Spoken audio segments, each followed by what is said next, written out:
5, 4, 3,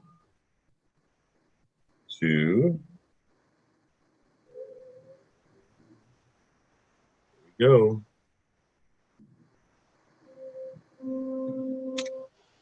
All right. Welcome, everybody. Welcome. I'm going to give it a second here. Just got to make sure we're being broadcasted.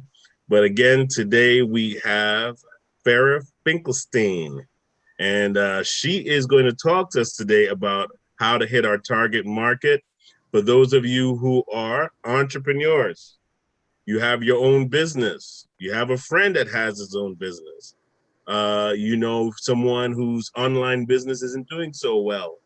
Well, you need to get them on the line right now because Farah is going to tell us how we can hit our target market. Oh my goodness. You really want to get everyone that you know on the line right now. If you know that they have their own business, you'll be doing them a favor. All right. So I'm going to give you even a second to share this video, share this link with your friends and your loved ones, because it will really help them get to the next level of their business. Yep, we are still in Financial Empowerment Week. And we also want to thank our sponsor, Tom Estes from Allstate. Thank you, Tom. I really appreciate it. You will see his number pop up throughout the programming. Make sure if you want a good price on your home or auto insurance, you give him a call. All right. And he will definitely help you with that. So, Farah, welcome back. All right. Thank you. Just tell the folks a little bit about yourself in case they missed the last program. Sure, absolutely. So, my name is Fara. I am a digital marketing consultant. I work for a company called Reach Local, and we are part of the Net USA Today network. So that's a little bit about, I've been doing this for about 8 years.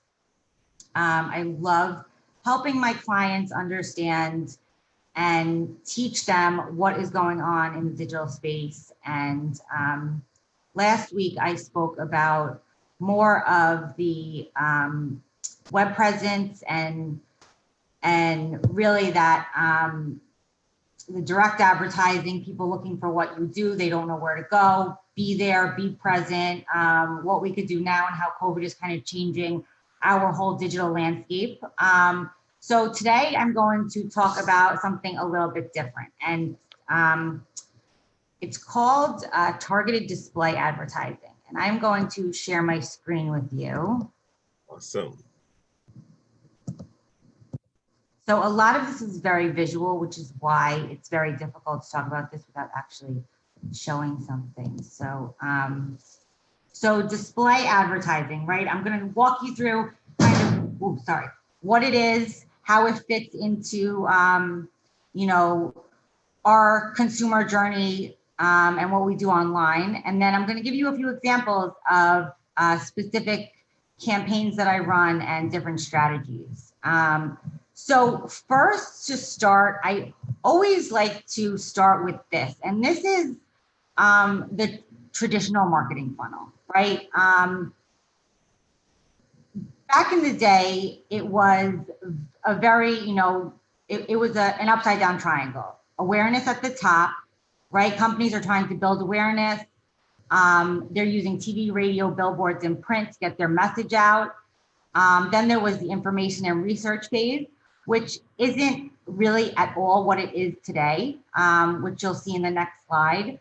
But really, I mean, back in the day, think about it. All they had was, their friends and family to get information from, maybe a few websites, Wikipedia, of course, Google, but Google is now way different than it was, 5, 6, 7 years ago. And then, they're going to have a desire and they're going to go to the yellow pages back in the day, and they're going to look for the business and they're going to contact you and convert into a customer. And also the way that they were able to target was very, very different, right? So it was kind of, we call it a spray and pray model. I heard that term once. And I love that because it's really like, you're spraying or you're trying to get your message out to hundreds and thousands and millions of people. And it's not very targeted. There weren't very many targeting options like there are now. Maybe you could have targeted by location, age, and gender. And that was really it.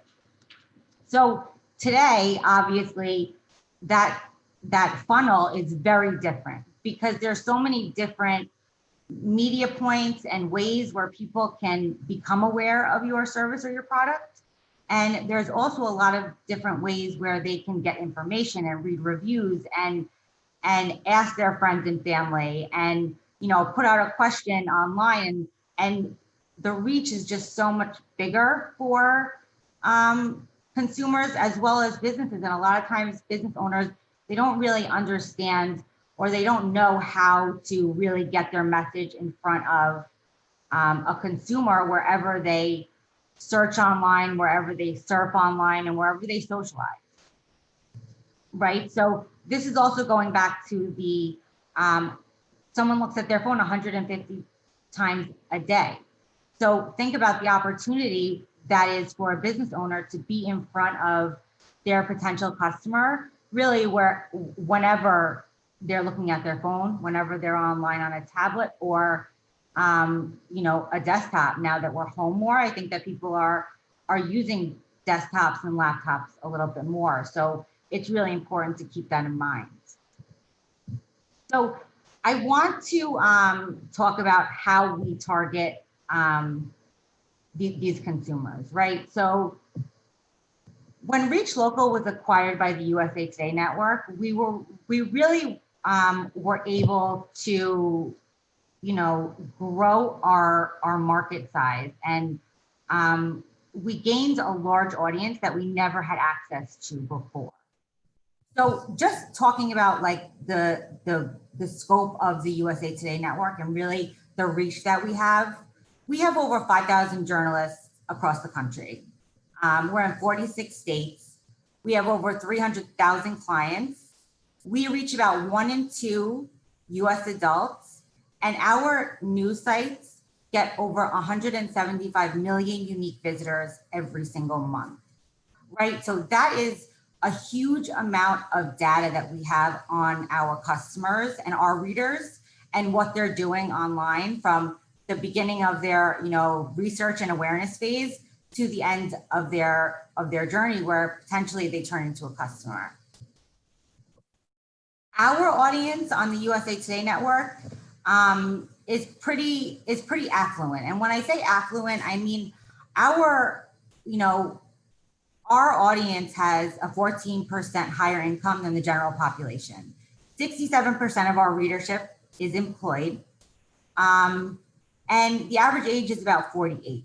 So, this is our audience, right?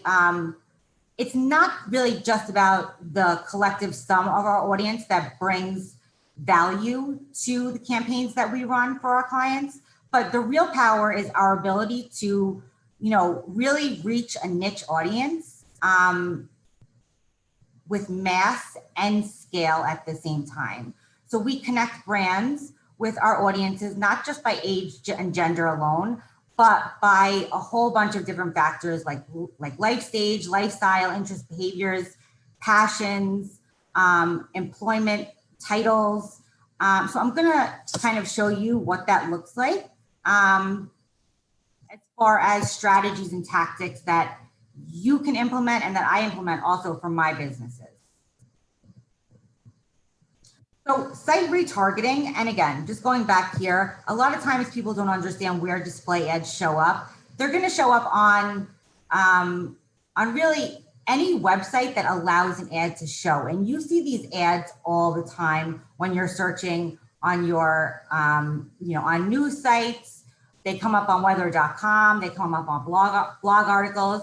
And again, we can show these ads on the USA Today Network sites. So one tactic that I always think is super important for any business who has somewhat of a longer buying journey than an emergency service business would be site retargeting. And you see this all the time. When you go to a website, you leave and then you see ads constantly over and over again throughout the next 30 days, right? The reason why we do this is because usually people are going to need to see an ad about 7 times before they actually make a decision. So staying in front of those customers and staying in front of those people that have had an interest and have been to your site already is really, really important. We can also target users who are viewing and reading certain blogs or articles that contain certain keywords, right? So this was an article that I was reading this morning, 23 best skincare products that will help you the most amazing skin of your life, right? This would be a great article for, let's say, a dermatologist or a cosmetic product company to show their ads on. And again, this is just one strategy that we can implement to stay in front of your consumers throughout their entire buying journey. Geofencing is another tactic that was very, very relevant before COVID. And I think it is still relevant, but in a different way. So what this basically is we are able to target people by their physical location, by their device types. So for example, if a consumer walked into a BMW dealership, they would most likely see ads for the closest Mercedes-Benz dealership because Mercedes-Benz wants to capture those people that are walking into BMW. And this can work for a whole bunch of different businesses. I mean, I do this for certain doctors. I do this for attorneys. You could do this for actual retail stores. So, you know, if people are walking into, let's say, a jewelry store and a new jewelry store just opened up around the corner that wants to get local business, they can actually target competitors that are in their area. This addressable geofencing is kind of the other side of geofencing, where we're targeting actual individuals while they're in their homes, right? And we're doing this by property line data that we have access to. And it kind of works like direct mail, only it's digital and trackable, right? And it makes much better use of your marketing dollars than sending out a direct mail piece and hoping that somebody like needs your services and calls you. So there's also a lot of different criteria that we have the capability to implement when we're running these campaigns, right? So for example, we can target homeowners who have certain purchase behaviors, right? Do they buy jewelry? Do they buy children's products? We could target people by life events. Do they just have a baby? Are they married? Or do they just get married? We could target them by interest and behaviors, financial information, right? We can target people by their net worth and their amount of discretionary income. Right now, I think that's so important for businesses to understand that if you have a luxury product and people are really struggling financially, you may want to target the people with a certain, net worth who have a certain amount of discretionary income that they are able to spend on luxury items. And I'll show you a campaign that I actually run very successfully that that kind of uses that strategy. And the last tactic that I just want to mention is called OTT, or over the top. And I think the reason why this now is so important is because so many of us have done away with our cable service. We're streaming content on internet connections. Apple TV, Hulu, Roku, Amazon Fire. So we are able to show ads while people are watching some of these, these streaming services. And just a quick stat on how COVID has impacted this strategy and this tactic. Smart TVs are up about 60%, and streaming boxes sticks are up about 39% this year over last year. So obviously people are using internet connection more than they are cable now, more than ever. So just some quick examples. I was working with a local outdoor furniture store before COVID, right? And we were using we were targeting people who physically entered other furniture stores in the area. Users who are most likely to move within the next 90 days, right? Because these people are probably going to be interested in getting a new piece of furniture, especially now for the outdoors. Visitors who have previously been to the website, again, was doing site retargeting for them. But once COVID started, we had to kind of change our strategy because nobody was walking into the competitor locations. So we started to target properties with in-ground pools in certain zip codes. We were also targeting people who are interested in landscape design and gardening and other outdoor activities. I was working with a tennis academy summer camp, and they were out east on the east end of Long Island, and it was a very beachy summer vacation town where people from really all over the Northeast would be members and go there and bring their kids there for the summers when they left their home, their main residence. So we were targeting people in zip codes around the New York metro area who had children between the ages of 3 and 13, who had a household income of $150,000 plus. It wasn't, inexpensive to belong and send your kids there for the entire summer. And then we were targeting people who were interested in tennis, sports, swimming, and other outdoor activities. And then the last, I just wanted to give you kind of an example of what I do for a lot of physicians. This is just one example of a plastic surgeon that I work with. So M-Sculpt is actually it's a non-surgical way to basically build muscle and burn fat with no sweat required, right? So it straps around your stomach, and they say about 30 minutes is equal to 20,000 crunches. So this is a machine that a lot of plastic surgeons now offer to their patients. So when a client that I work with first got the machine, we decided it wasn't a very known machine yet, and it wasn't a very known procedure or treatment, if you want to call it.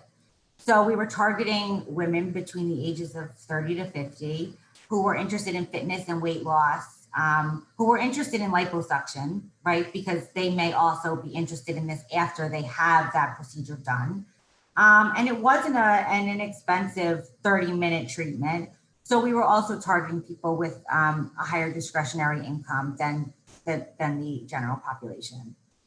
So these are all just ideas, and I try to really be creative, especially now more than ever, because we're doing things so differently, and we really have to try to, again, adapt to all the changes that are going on.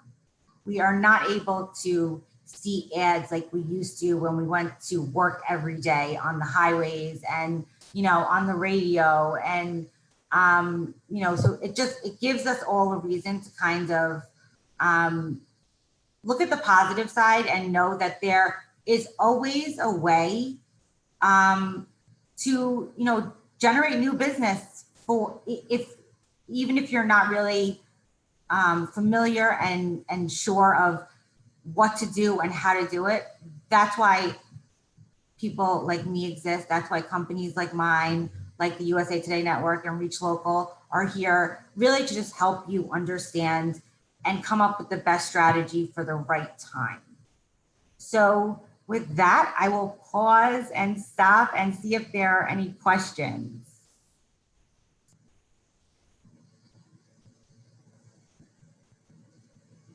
Okay, yeah, you caught me off guard because I was just sharing with a few people that are on LinkedIn and YouTube. And listen, this is amazing information I because hope so. I hope it was yeah, helpful. but because look, I mean, I don't think that a lot of times the things that we have as common knowledge is first information for a lot of folks.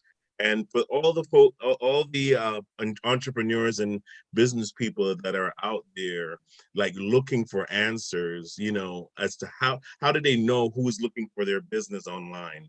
Like you said it was like it's like more of a scatter shot. You're hoping that people are seeing what you're doing. You're probably paying a marketing company that sends you stats like once a month or something. But it's really good to know the specifics. And I think that what you provide, just as far as data, really helps that small, even if you're a small business, it really helps you understand your business more when you can see the data that surrounds it. Exactly. Yes. And I think also that maybe that word, or, you know, all of this information that we have is Hmm. intimidating to business owners. But Right. it's the business owners. Like I always tell my clients, tell me who your ideal client or customer is. Who, what age are they? What do they do in their spare time? If you know that information, right? If you don't know Hmm. that information, I can probably get that information for you to target the right audience and the right type of person. And that's the case also, because like as a business owner, I'm always looking for that person that wants to be a client. How many people really want to join a network that promotes their business or promotes their brand? And so this is the whole purpose of what I do. So it's like, I'm not sure how many people are interested in something like that. But what you can do is kind of like go through the the forest and the hills per se, right?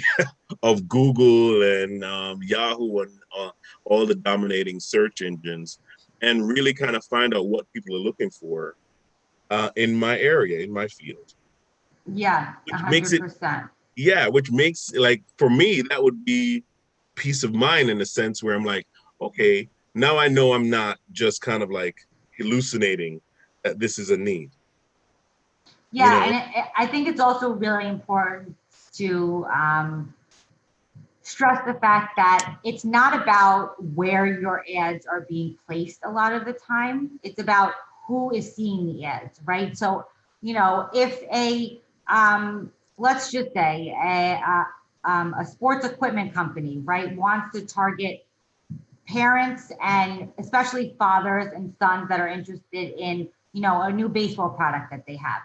The Hmm. father, being a father, may be on certain websites that are not related to sports, but it's not about the website that we're putting the ad on. It's about the audience and where they are in their, like I said, do they know about your product? Have they been to your website already? And if they have been to your website, why did they leave? Right? Did they get distracted, or did they, see something, or they didn't see something that they wanted to see? So it's really just all about understanding your customer and what they're doing. Yeah, exactly. Or your target market, which is what, hitting your target market. Who does your business appeal to? Right. I mean, do you even really know if it's age specific, if it's gender specific? All these different factors really curtail on how you market your business, right? How the Yep. wording you use. Yeah, go ahead. Yeah. And then again, I mean, I was just going to say that I only really spoke about, display and these banner ads that come up across the internet and on the USA Today Network partner sites. Hmm. But remember that there is a whole Facebook and Instagram advertising world out there, and there's a whole YouTube world out there, and Yes. your customers are there too. So that's also another strategy that we could potentially implement to be in front of a certain type of audience. Exactly, exactly. We have a partner that's in the room with us, Oscar Capel. I don't know, Oscar. Do you have any questions for Farah?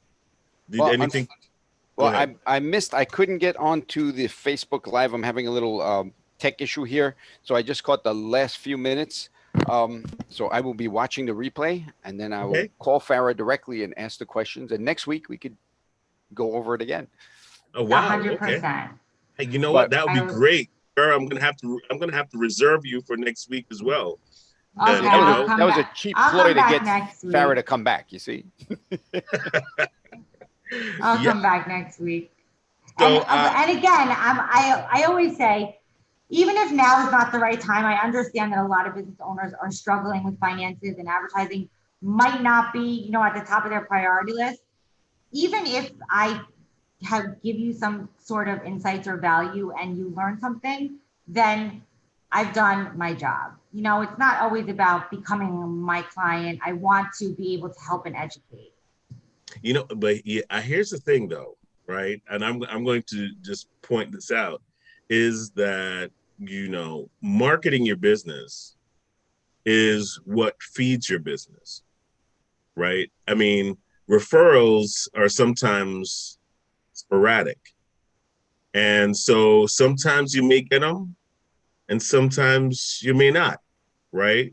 And so you need to have that agent that is constantly working for you to kind of generate new business, especially if your business is now went from storefront to being an online business.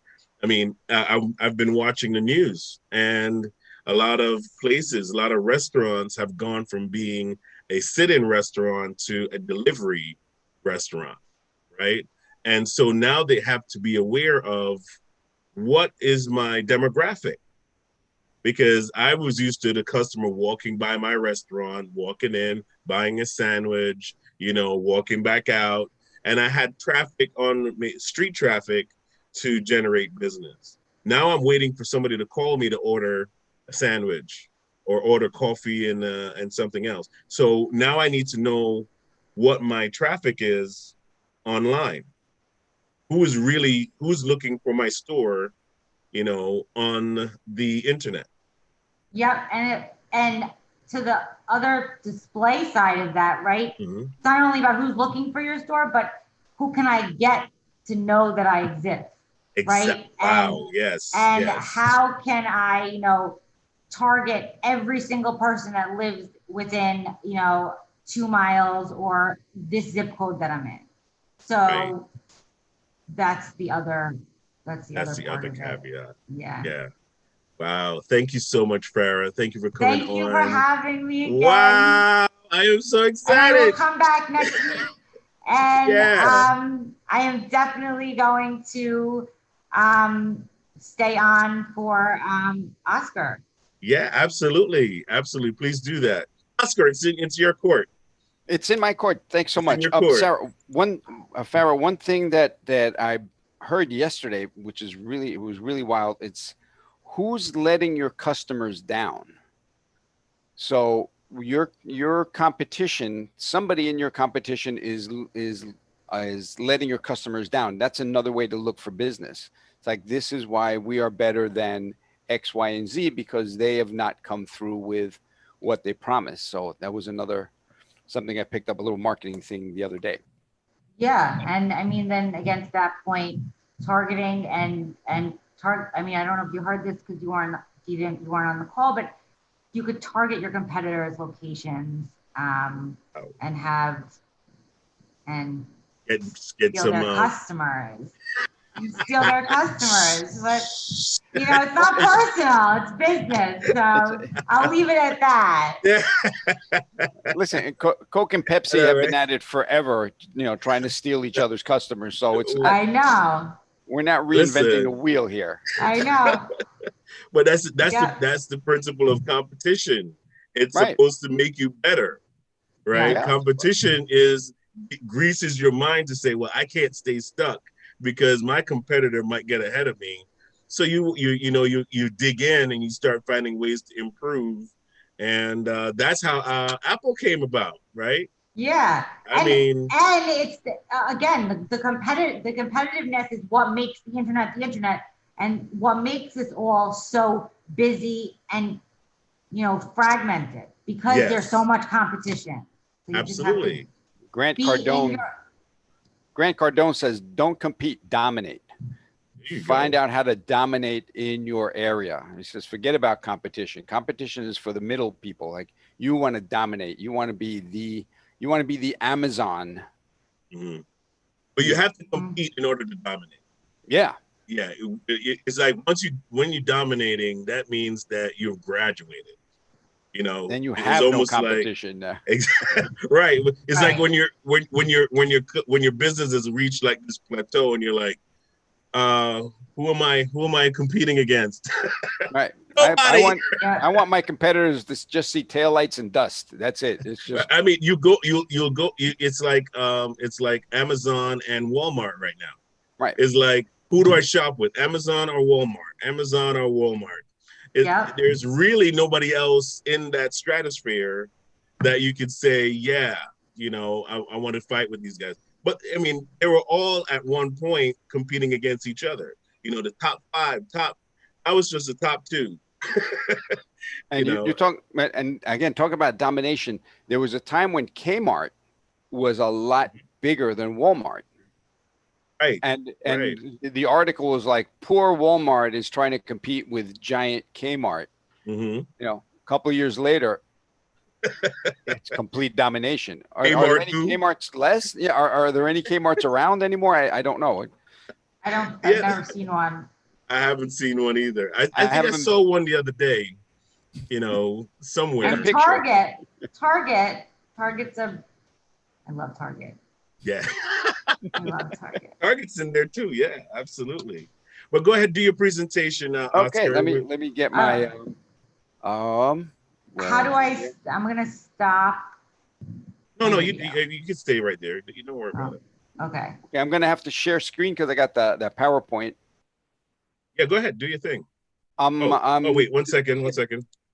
I might have I to give love, you the love, powers. Okay, love. there you go. I have the power. Yes. There we go. Okay, so I'll be there.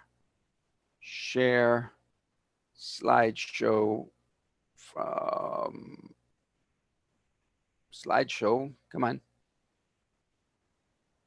Hello. There we go. Current slide. Okay. So yes, we'll be starting right now. Real quick before I get into how I became a certified identity theft risk management specialist. Way back in my former life, I was a dental technician, and dental technology is a very stressful job. And that's one of the things we are going to be talking about later on, stress and how to deal with stress. So, way back when I was dental technician, I was there for 38 years. Actually moved the lab out to Costa Rica for a while. Competition was getting really, really crazy.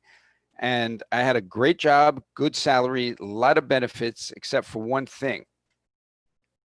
And 40 million people found out in March the same thing. Job security there's no such thing as job security. And the place I was working with went bankrupt. So a lot of people are finding themselves in a situation. What do I do now? I need another job. I need to do something.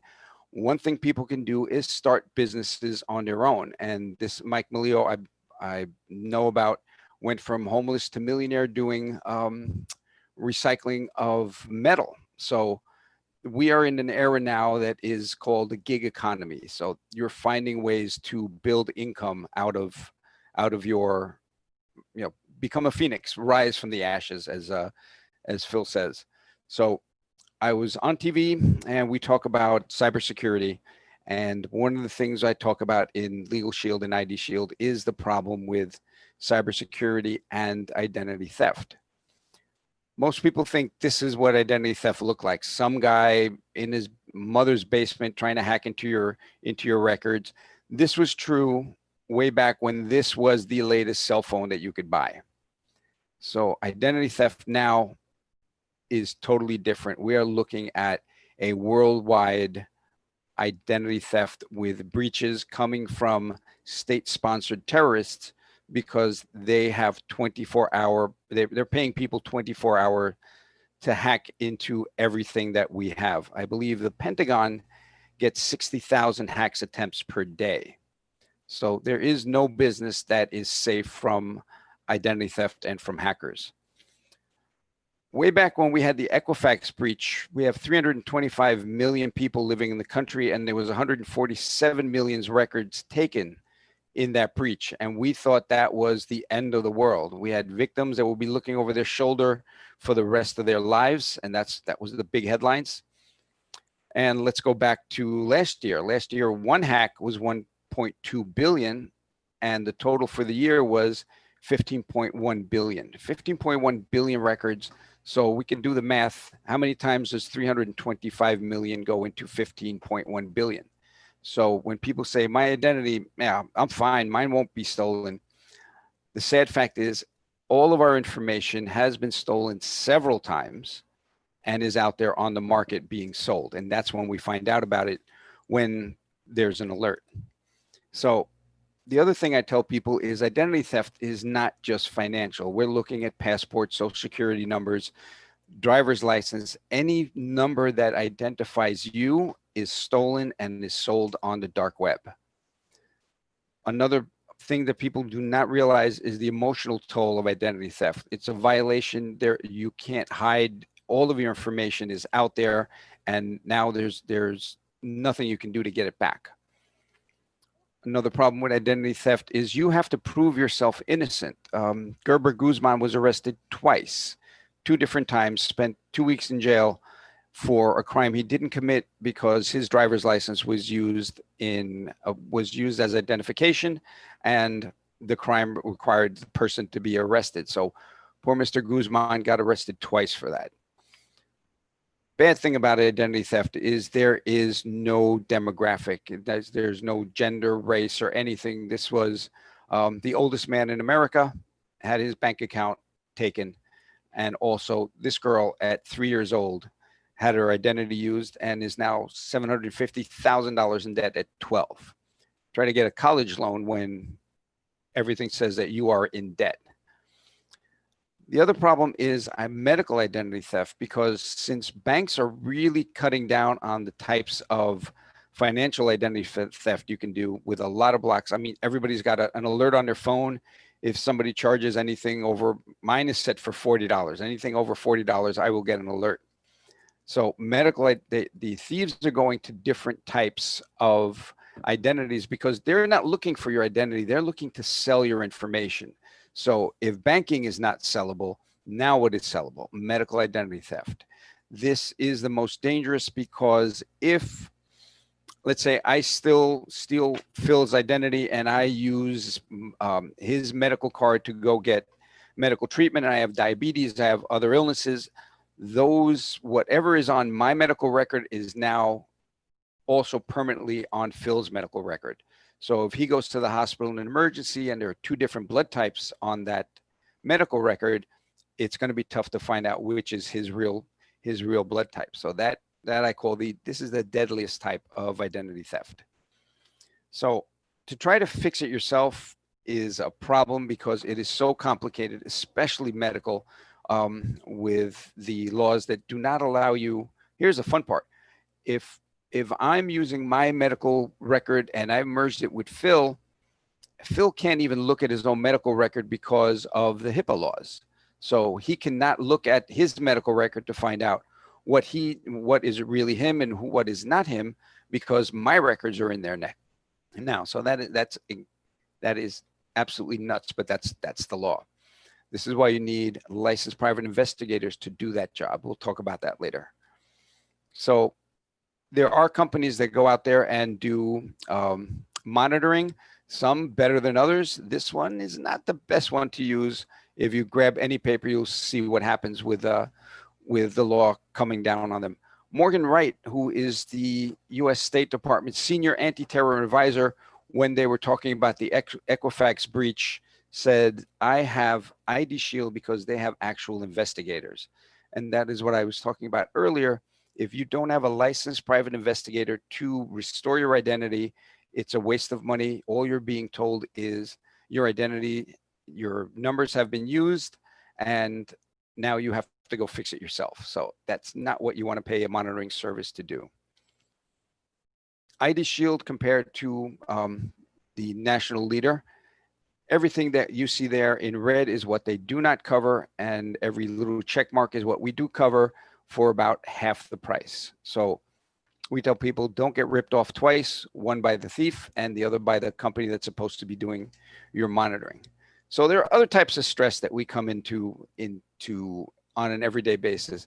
Let me know if anybody has seen this type of stress. You have that lights come on behind you, and now there's going to be a problem. Legal Shield, the other service I have, is app-based and lets you talk to your law firm 24 hours a day. So in this situation, this button lets you submit a traffic ticket to the law firm. If it gets out of hand a little bit, you can call your law firm. And that is, again, it's available 24 hours a day all across the US and Canada. And now we have opened up in England. Problem with legal profession is expensive, it's unresponsive, it's unaccountable. And what Legal Shield has done is used the same type of marketing as, let's say, Uber, that's using disruptive innovation. They make it easier, simpler, more affordable. Same thing with Netflix. And Netflix, I like to talk about lawyers and the way law is practiced now and the way it's being practiced through Legal Shield, where Blockbuster would be your pay by the hour lawyer. And once you hang up the phone and you call again, you start another hour of legal time and the meter starts running. Netflix says, hey, if you give us whatever their monthly subscription is, we will let you watch any movie anytime you want, as often as you like, without having to repay for that movie. So that is exactly what Legal Shield does. It's the disruptive innovation is it lets you, for one price, access your law firm and not only ask questions, but you can also get your will, living will, healthcare power of attorney done, which is very important now because of the COVID going around. And we don't know if next week we are actually able to make our own decisions on health. So you need that set up ahead of time. The speeding ticket we talk about, preparing your will, we talked about a lot of things that is available through Legal Shield that is not available for the price point with a regular law firm. This is the law firm we use in New York. This is Feldman Kramer in Monaco. And if you see there up on top, it says Legal Plan Member Login. If you are part of Legal Shield, you can hit that little button. If not, you speak to Feldman Kramer in Monaco, but you do it on an hourly basis. And they are really good law firms, so they're a little on the pricey side. So that's what we've done. We've taken the expense, the unresponsiveness, and unaccountability out of the legal profession, because Legal Shield, the actual company that contracts these law firms, is in Ada, Oklahoma, and they monitor every single law firm to make sure they are the best law firms for their customers. So the law firms get paid once a month and they get paid in advance. So when I pick up the phone, I am their most important customer. This is how I used it for myself, which is I had a problem with Toyota. They fixed the car. They did a great job fixing it, but 2 years later, the part went bad. And when I went to Toyota, they said, sorry, but you're out of warranty by 1 year and 30,000 miles. Normally, that would have ended the conversation, but I spoke to my lawyers at Feldman Kramer in Monaco, and they sent what I call a motivational letter to Toyota. And guess what? The manager, same manager that told me there's a door, don't let it hit you on the way out, told me, Mr. Capel, we are really sorry for the misunderstanding. And here's your money back, and please call your lawyers off. That was a really good feeling. Another great thing we do is our group helps fund Operation Underground Railroad. And if you haven't heard about it, it is a nonprofit that hunts down child sex traffic rings, and they break up the rings, they arrest the sex traffickers, and then they rehabilitate the kids back into society. And that's pretty much what I'm really, really proud of, that connection to us. So what's your next step? Very easy. My app is available for download, and there should be a little video there to tell you all about Legal Shield and ID Shield and how it can help you sleep better at night. And one more thing that I do, if you're a business owner, I will run your business through a dark web scan. The people that I ran through here had their business was hacked and 30,623 pieces of information was stolen. And this is available for sale on the dark web because this is what we monitor, what is actually for sale. The most dangerous part of that is that PII, the 11,044, that is personally identifiable information of the customers that are using this website and that business. So these are customers' information that is now being sold, and that is a big problem for businesses now. There will be a security credit score for businesses in the future, and if you do not have a good, a security score, if you don't have a good security score, you will not be able to do business like you're used to. The banks will not lend money. Other businesses will not work with you, and trying to do work internationally will be impossible. So that is my presentation in a nutshell. There's my information. And Phil, I'm ready for questions from you or Farah or anyone else that's online.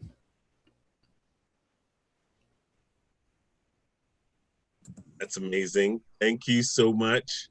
Really awesome stuff.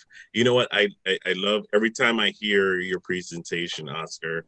There's always something on there that that is very interesting to me, because how many of us are really just kind of walking around unprotected, you know, in a digital, I mean, we're on the subject of basically being in a digital world today. And it's like all of our information is somewhere online, right? We've filled out applications, we've shopped. You know, how many times I remember when Target said, they said that Target's database was hacked, right? And so how many of our information is literally just up for grabs, all because we like the pair of shoes? You know. I have a question for you. Sure. First of all, I think it's so interesting that I've never heard of a 12-year-old being in debt $750,000 before she hit 12, I think you said, or 16. Yeah, exactly.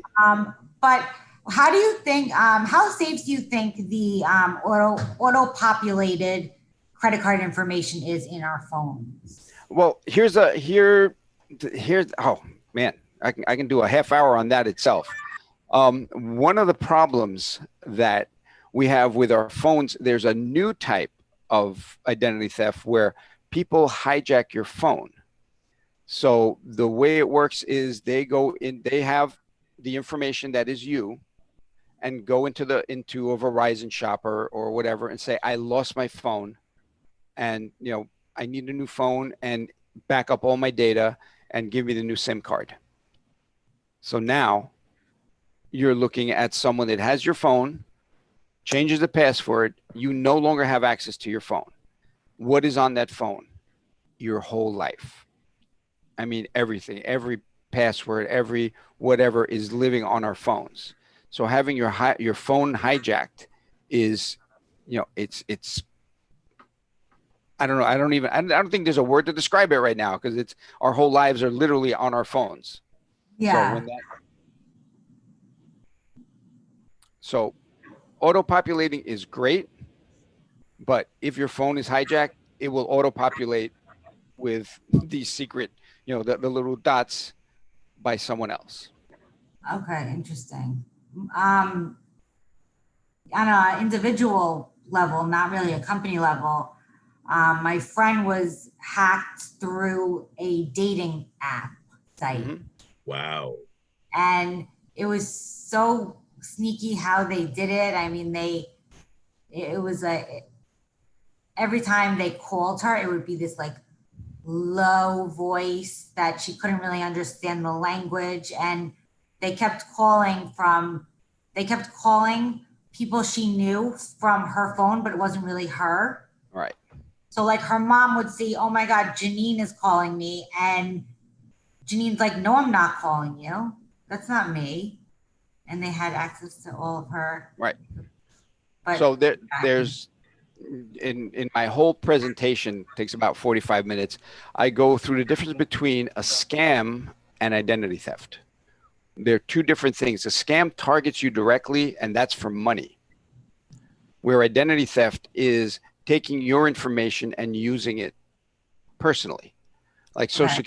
social security number. If I don't have a social security number and I need a job, I will go out and buy your social security number and get a job. So I'm not stealing money from you, but if I do it as a 1099 or I am a contractor, I'm not going to pay taxes. I have to pay taxes at the end of the year. Unfortunately, I walk away with all the money and your tax return says, hey, where are the taxes you're supposed to pay at the end of the year? And that's when a lot of people find out that their social security numbers have been used for a job. The other thing when we're talking about child identity theft, the majority of child identity theft, believe it or not, is family oriented. You got an uncle that's got a gambling problem and now gets, the new niece's social security number and starts gambling under that number.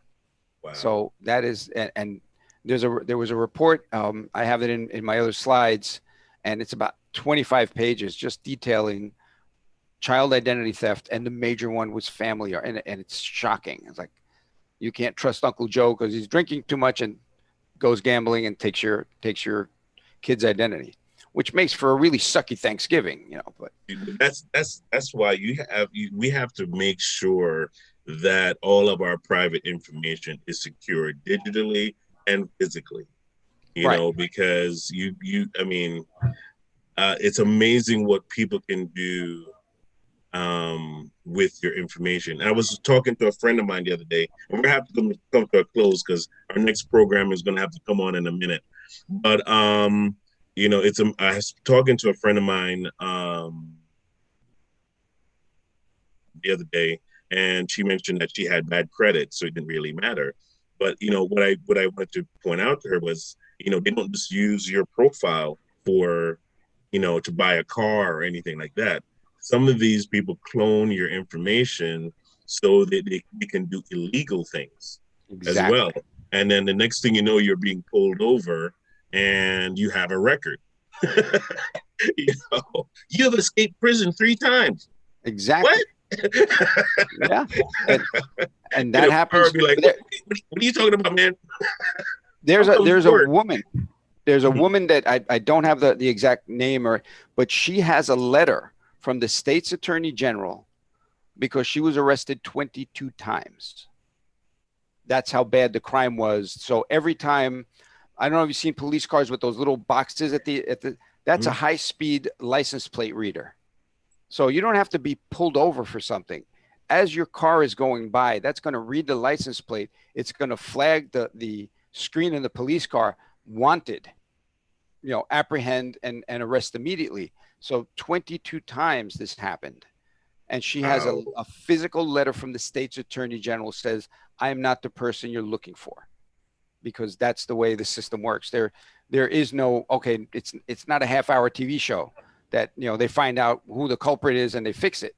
This goes on, as that slide says, people will be looking over their shoulder the rest of their lives. Well, we want to thank again our sponsor for today, which is Tom Estes, who's with Allstate. Again, his number is 973-376-8914. Please give them a call so that we can continue to bring this information to you. Thank you again all for watching. I'm sure this information was helpful to you because it was helpful to me. And so I'm going to make sure I use as much as I possibly can of what we're receiving today. Thank you all again for watching. Oscar, thank you for coming on. Fara, you're priceless. And we will see you again next week because Oscar demanded it. Yes. He sent me a letter, so I have to, now I have to do it. But yeah, we will definitely love to see you again next week. All right, take care, everyone. And I'll see you in another 5 minutes with Yolanda in Empowering Your Mind. Take care, everybody. Bye. Bye-bye.